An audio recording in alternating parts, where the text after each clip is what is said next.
Bonjour les amis, j'espère que vous allez bien. Je vais rapidement vous montrer dans cette vidéo comment réussir sa pâte de beignet au lait. Pour 500 g de farine, vous aurez besoin de 150 g de sucre, de 100 g de noix de coco râpée, de 250 ml de lait, de la levure boulangère, du rhum pour apporter un peu de parfum. Ce n'est vraiment pas obligatoire, donc vous pouvez ne pas en mettre. Voilà, en fait les amis, j'ai tenu à vous montrer dans cette vidéo une différente façon de réaliser des beignets. Nous savons que généralement nous le faisons juste avec de l'eau, mais c'est aussi possible de rajouter du lait, que ce soit le lait d'amande, le lait de coco, le lait de vache. Et aussi vous pouvez rajouter la noix de coco râpée ou les graines de sésame. Les graines de raisin séchées aussi, je pense. Donc, tout ce que vous voulez, vous pouvez essayer. Ça va toujours être très délicieux.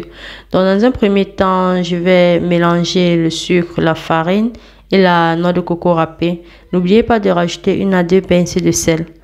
Donc, en fonction de la quantité de farine que vous aurez, adaptez aussi la quantité de sel parce que c'est toujours bien quand il en ressort ce petit goût salé. Donc, je vais tout mélanger, former un puits au milieu et ensuite je vais faire fondre la levure dans un peu d'eau tiède et rajouter.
Je vais rajouter la levure et ensuite tiédir le lait et rajouter également. Vous n'êtes pas obligé de le faire. Le but ici, c'est juste d'accélérer le processus de fermentation.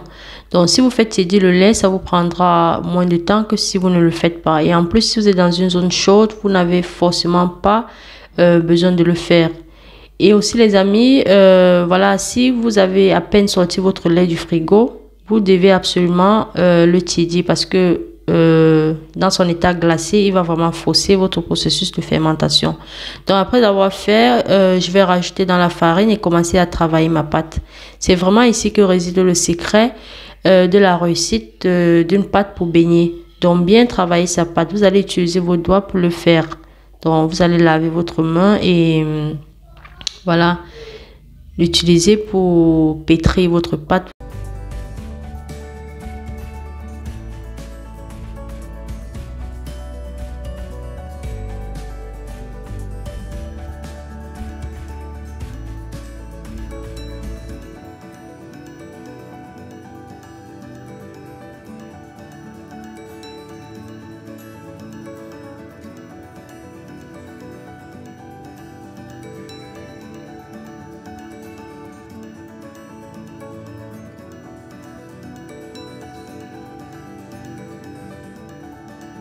Vous allez travailler la pâte pendant une douzaine de minutes. À un moment donné, vous allez constater l'apparition de petites bulles au-dessus.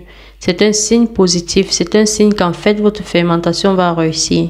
Donc, après que vous serez rassuré de l'avoir bien fait, vous allez recouvrir le tout hermétiquement, soit à l'aide d'une étoffe, d'un papier film, du couvercle d'une marmite. Mais l'essentiel, c'est de le faire hermétiquement. Donc, qu'il n'y ait pas vraiment une ouverture pour laisser passer de l'air parce que vous savez, c'est la chaleur qui permet la fermentation. Donc, s'il y a juste une petite ouverture qui laisse passer de l'air, votre pâte ne va pas fermenter. Rassurez-vous toujours de l'avoir bien fait.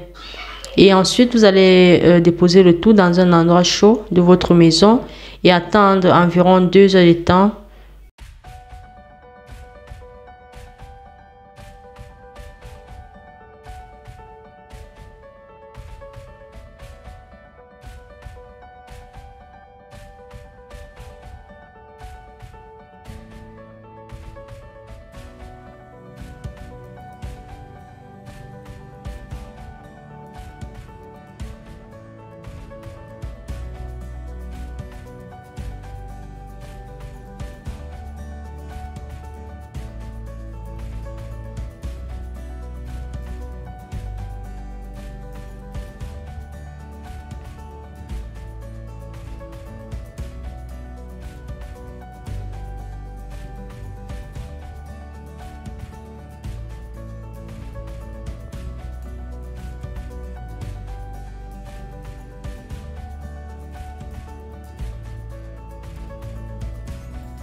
Voilà les amis, après 2h30 de temps, je constate que ma pâte a carrément doublé de volume. Et ceci a été possible parce que je l'ai fermé hermétiquement. Donc rassurez-vous de toujours bien le faire. À ce niveau, vous pouvez ajouter l'arôme de votre choix.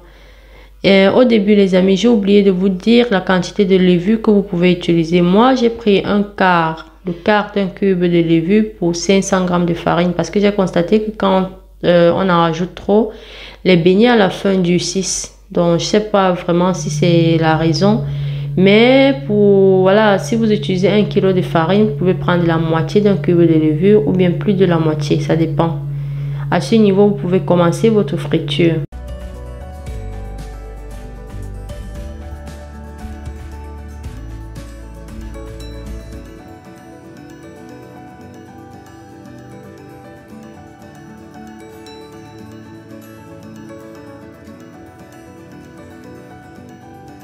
Vous allez utiliser votre main pour former vos beignets. Donc, rajoutez progressivement, laissez dorer un côté et ensuite retourner pour faire dorer l'autre. Ceci évitera qu'ils absorbent de l'huile.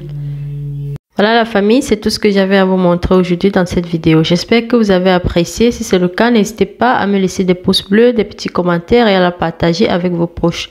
Aussi, si vous n'êtes pas encore abonné à ma chaîne, n'hésitez pas, abonnez-vous. N'oubliez pas d'activer la cloche de notification pour être au courant de mes prochaines publications. Je vous retrouve très prochainement avec une nouvelle recette. Bye bye.